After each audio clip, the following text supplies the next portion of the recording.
आगे बढ़ने से पहले एक चेतावनी, जो भी मैं ये कहूंगी वो रिसर्च और सर्वे पर बेस्ड है।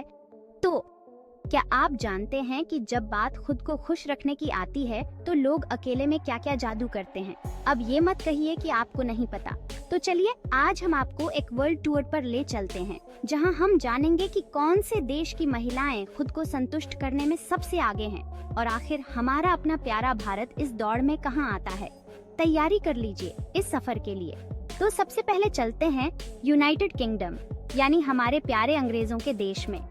यहाँ की महिलाएं इस सोलो आर्ट में इतनी माहिर हैं कि रिसर्च से पता चला 78% महिलाएं खुद को इसी तरह से खुश रखती हैं। सोचिए, इनके पास सेक्स ही नहीं बल्कि खुद को खुश रखने का एक और फॉर्मूला भी है, जिसे हस्तमैथुन कहते हैं।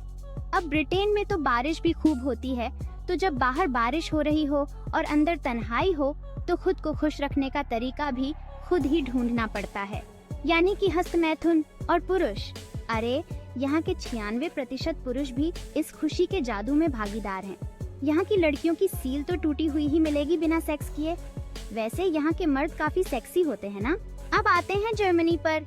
रिसर्च और सर्वे से पता चला यहाँ 76% महिलाएं इस सोलो प्लेजर में मास्टर हैं। लगता है कि जर्मनी की महिलाएं गाड़ियों की तरह अपनी जिंदगी को भी अच्छी तरह से इस्तेमाल करना जानती हैं। और जर्मनी के पुरुष, 93% पुरुष यहाँ भी अपने सोलो टूर पर निकल पड़ते हैं। सोचिए, जर्मनी में सिर्फ मशीनें ही नहीं, लोग भी बड़े अच्छे से खुद को इस्तेमाल करना जानते हैं। इसके बाद नंबर आता है अमेरिका का। अमेरिका की 76% महिलाएं भी इस मी टाइम में पूरी तरह से रम जाती हैं। यहाँ की महिलाएं जिस आत्मनिर्भरता की बात करती हैं, उसे वे हर तरीके से अपनाती हैं। और पुरुषों का क्या कहना, 92% पुरुष भी खुद को फ्रीडम देते हुए खुशी के इस रास्ते पर चल पड़ते हैं। आखिर जब खुद की खुशी की बात आती है तो अमेरिका किसी से कम क्यों रहे। अब बात करते हैं ताइवान की। यहाँ की 65% महिलाएं भी इस सोलो एक्टिविटी में माहिर हैं। सोचिए, एक छोटा सा देश और इतनी खुशी। और पुरुषों का क्या कहना, यहाँ के 94% पुरुष इस इंडिविजुअल एडवेंचर का लुत्फ उठाते हैं। वैसे यहाँ के मर्द काफी हॉट होते हैं ना। अब जरा जापान की ओर चलते हैं। यहाँ की 58% महिलाएं भी इस गेम में पूरी तरह से डूबी हुई हैं। और जापानी पुरुष, 96% पुरुष तो पूरी तरह से हाई स्पीड पर चल रहे हैं। इनकी लाइफ में टेंशन हो या ना हो, अपने मी टाइम का पूरा आनंद लेना इन्हें बखूबी आता है। और यही वजह है कि जापान में लोग अपने शरीर को अपने रोबोटिक अंदाज में ऑपरेट करने में माहिर हैं। दक्षिण कोरिया भी इस लिस्ट में पीछे नहीं है। यहाँ की 56% महिलाएं और 96% पुरुष इस खास सोलो प्रैक्टिस में पूरी तरह व्यस्त रहते हैं।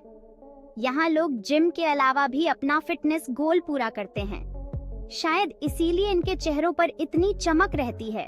अब आते हैं चीन पर, जहाँ की 48% महिलाएं भी इस रास्ते पर निकल पड़ी हैं। यहाँ के 80% पुरुष भी किसी से पीछे नहीं हैं। वैसे तो चीन में मेड इन चाइना चीजें पॉपुलर हैं, लेकिन लगता है ये लोग मेड इन माइंड चीजों पर भी काम करना पसंद करते हैं। और अब बारी है भारत की। तो हमारे देश में यह प्रक्रिया उतनी पॉपुलर नहीं है, खासकर महिलाओं के लिए। रिसर्च और सर्वे की माने तो यहाँ सिर्फ 37% महिलाएं इस सोलो टाइम का आनंद उठाती हैं। शायद इसका कारण हमारी संस्कृति और परंपराएं हैं, जहाँ हम इस बारे में खुलकर बात करने से कतराते हैं। लेकिन यहाँ के पुरुष भी कम नहीं, 70% पुरुष इस स्पेशल मूड का आनंद उठाते हैं। शायद इसीलिए भारतीय लोग अपने खुशियों के मामले में थोड़े शर्मीले होते हैं, लेकिन ये नहीं कह सकते कि वे अपनी खुशियों की तलाश में किसी से पीछे हैं। तो ये था दुनिया का वो मजेदार और थोड़ा सा रहस्यमयी दौरा, जहाँ हर देश के लोग अपनी ही तरह से खुशी का रास्ता खोज लेते हैं। चाहे आप यूनाइटेड किंगडम के चाय प्रेमी हो या भारत के योगा प्रेमी, जब बात खुद को खुश रखने की आती है तो हर कोई किसी न किसी अंदाज में बस खुद के साथ वक्त बिताने का बहाना ढूंढ ही लेता है।